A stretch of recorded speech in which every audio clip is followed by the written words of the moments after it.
Bienvenidos al PSIM, un programa de simulación de circuitos. Mediante el siguiente ejemplo vamos a aprender el funcionamiento de este programa. Vamos a utilizar un circuito en corriente continua compuesto por una fuente de voltaje y una resistencia. Para ello podemos utilizar tanto la barra que tenemos en el lado inferior, donde hay colocados diversos elementos de la teoría de circuitos, como en el menú Elements, donde en clasificados podemos encontrar diferentes componentes. Nosotros, para comenzar, vamos a hacer clic sobre una fuente de voltaje en corriente continua y la vamos a ubicar. Si le damos a la tecla escape, volvemos al menú donde podemos tener la flecha, o directamente aquí podemos hacer clic para volver a recuperar el elemento seleccionador. Si hacemos doble clic sobre la fuente, se nos abrirá su menú donde podemos ver cuál es el nombre de la fuente, cuál es el voltaje que nosotros podemos aplicar. Si hacemos clic en este cuadrado de display, somos capaces de ver, para poder identificar cuando tenemos circuitos mucho más grandes, cuál es el nombre que tienen. Vamos a quitar una amplitud de 100 y vamos a colocar una amplitud de 120. Vamos a decirle también que queremos ver cuál es el valor que tiene. Ahora vamos a hacer clic sobre el elemento de resistencia y lo vamos a colocar. Si hacemos clic sobre el botón derecho, podemos girarlo siempre en sentido de las agujas del reloj.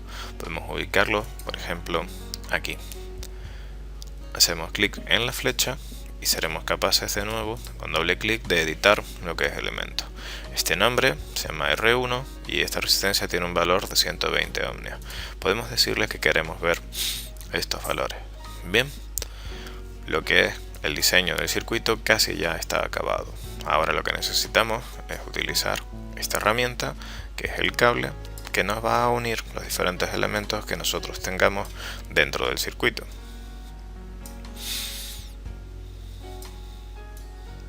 Bien, ya hemos terminado esta malla y ahora tendríamos que saber cuáles son los valores. Para ello tenemos que irnos a las diferentes tester que nos incluye este programa.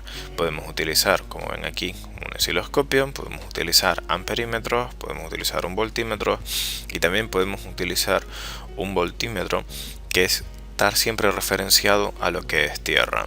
Es Voltage Probe No to Ground.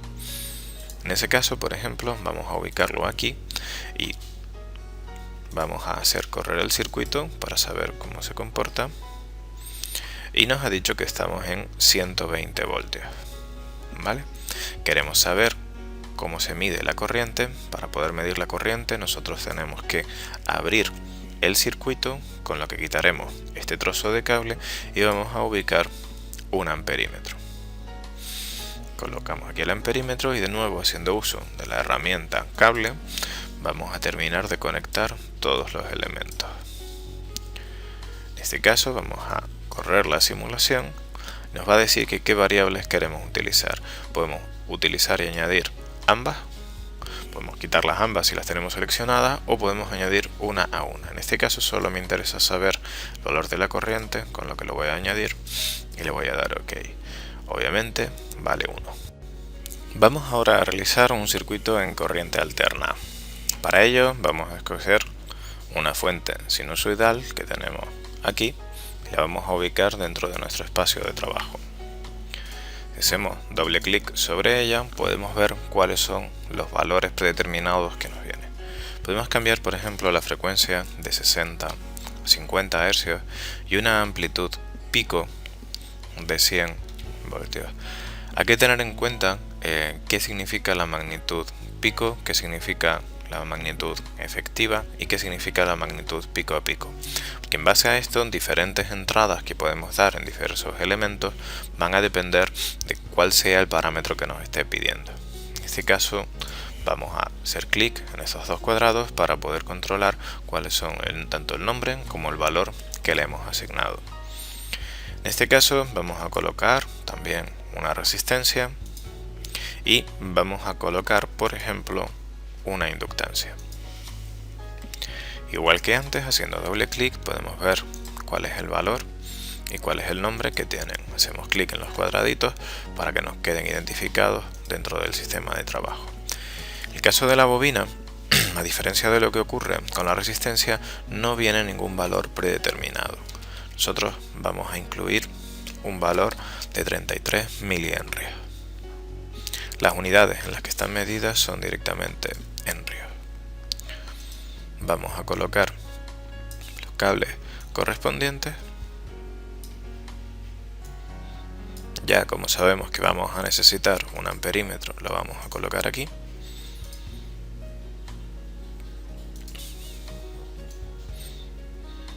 Vamos a cerrar el circuito y si queremos también lo que podemos hacer es una medida de voltaje, pero utilizando los dos nodos. Vamos a decirle que el nodo positivo es el nodo que se encuentra aquí y que el nodo negativo es el nodo que se encuentra en este punto.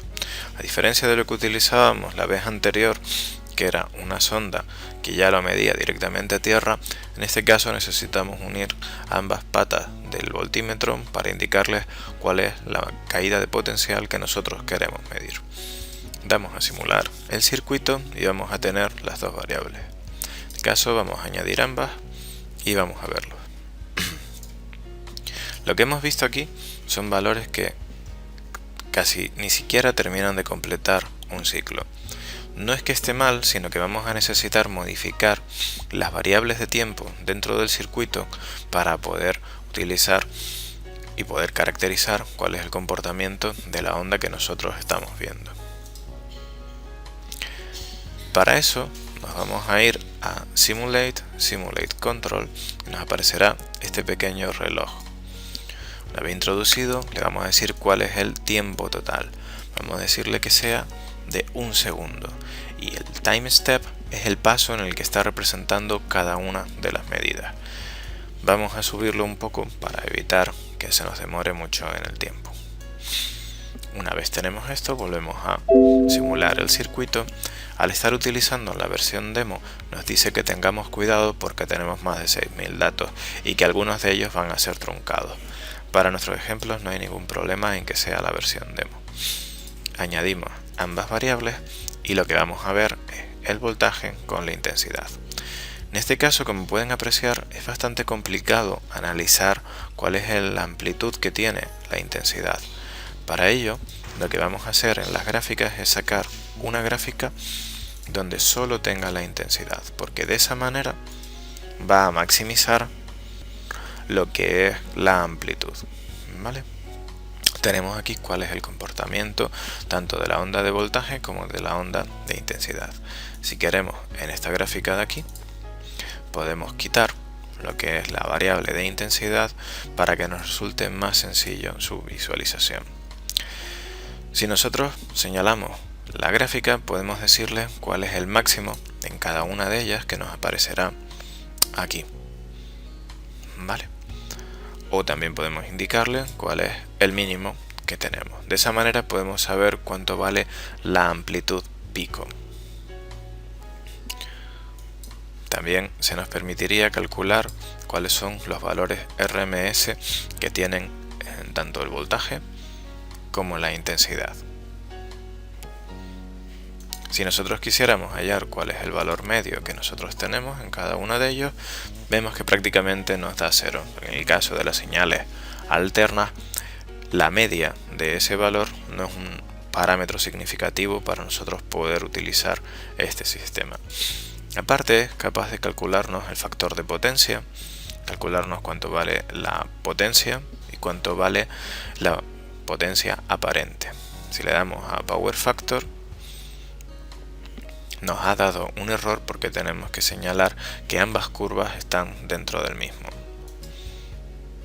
Volvemos a esta gráfica, volvemos a añadir en el caso de la intensidad, le decimos que nos calcule el Power Factor.